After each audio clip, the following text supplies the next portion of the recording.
आज हम भारतीय सेना के एक ऐसे महान योद्धा की कहानी में उतरेंगे जिसकी वीरता और बलिदान की मिसाल आज भी दी जाती है।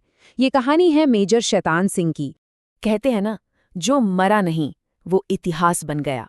और ये बात मेजर शैतान सिंह पर बिल्कुल बिल्कुल सटीक बैठती है। चलिए जानते हैं कि कैसे उन्होंने बर्फ और गोलियों के बीच ये इतिहास रचा।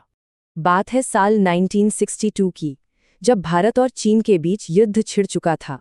और इस जंग का मैदान वो थी लद्दाख की बर्फीली बेहद मुश्किल ऊंचाइयां। जरा सोचिए, वहां का तापमान था -30 डिग्री, मतलब ऐसी जानलेवा ठंड जहां ठीक से सांस लेना भी मुश्किल हो। लड़ना तो बहुत दूर की बात है।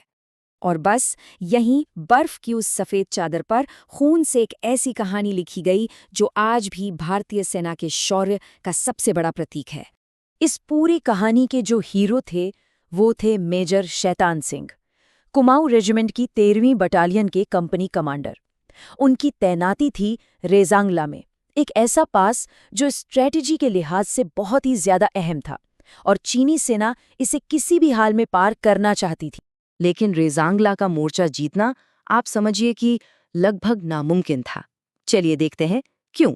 वहां के जो हालात थे ना, वो किसी भी सेना का हौसला तोड़ने के लिए काफी थे। एक तो -30 डिग्री की जमा देने वाली ठंड, ऊपर से खाने पीने का सामान और गोला बारूद सब लगभग खत्म। सामने हजारों की तादाद में दुश्मन थे और चारों तरफ सिर्फ बर्फ और मौत का सन्नाटा। पर इन मुश्किलों के सामने मेजर शैतान सिंह का जज्बा एक चट्टान की तरह मजबूत था। उन्होंने अपने जवानों से साफ साफ कहा, ये पोस्ट हमारी है और हमारी आखिरी सांस तक हमारी ही रहेगी। तो तस्वीर बिल्कुल साफ थी। एक तरफ थे भारत के मुट्ठी भर सिर्फ 120 जवान और दूसरी तरफ हजारों की फौज। ये लड़ाई अब ताकत की नहीं बल्कि फौलादी हिम्मत की बन चुकी थी। और यहीं से शुरू हुई एक की हजार से लड़ाई, एक ऐसी जंग जिसे इतिहास कभी कभी नहीं भुला पाएगा। 17 नवंबर 1962 की सुबह थी। चीनी सेना ने तोपों और मोर्टार से रेजांगला पर एक जबरदस्त हमला कर दिया। आसमान गोलियों की आवाज से गूंज रहा था, लेकिन मेजर शैतान सिंह वो भारी गोलाबारी की परवाह किए बिना एक पोस्ट से दूसरी पोस्ट तक दौड़ रहे थे, अपने जवानों का हौसला बढ़ा रहे थे। घंटों तक लड़ाई चली और इसी बीच दुश्मन की मशीन गन की एक गोली उनके पेट को चीरती हुई निकल गई। वो बहुत बुरी तरह से घायल हो गए। उन्हें खून से लथपथ देखकर उनके साथी सैनिकों ने कहा, साहब आपको पीछे ले चलते हैं। इस पर उस वीर का जवाब सुनिए।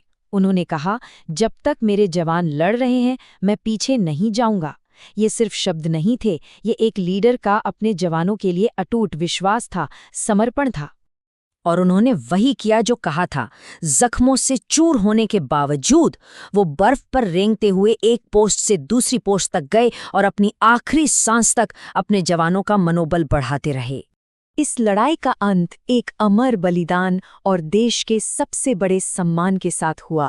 रेजांगला की उस लड़ाई में सभी 120 भारतीय जवान वीर गति को प्राप्त हुए, लेकिन उन्होंने दुश्मन को 1 इंच भी आगे नहीं बढ़ने दिया।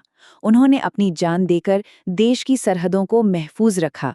मेजर शैतान सिंह के इसी बेमिसाल साहस और बलिदान के लिए भारत सरकार ने उन्हें मरणोपरांत परमवीर चक्र से सम्मानित किया। ये भारत का सबसे बड़ा मिलिट्री सम्मान है, जो सिर्फ उन लोगों को मिलता है जो युद्ध में असाधारण वीरता दिखाते हैं।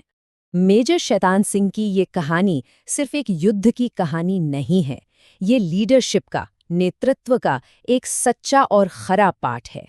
तो मेजर सिंह की कहानी से हमें क्या सीखने को मिलता है? पहली और सबसे बड़ी सीख तो ये है कि लीडरशिप हमेशा आगे रह के की जाती है। वो सिर्फ आदेश नहीं दे रहे थे, बल्कि हर गोली का सामना अपने जवानों के साथ कर रहे थे। दूसरी सीख, जब हालात बहुत मुश्किल हों तब भी हौसला ही सबसे बड़ा हथियार होता है। और तीसरी, देश के लिए दिया गया सर्वोच्च बलिदान कभी भुलाया नहीं जाता, वो आने वाली पीढ़ियों के लिए प्रेरणा बन जाता है। रेजांगला की बर्फ आज भी उनकी गवाही देती है। और जैसा कहा जाता है, कुछ लोग मरते नहीं, वे देश बन जाते हैं। मेजर शैतान सिंह उन्हीं में से एक थे।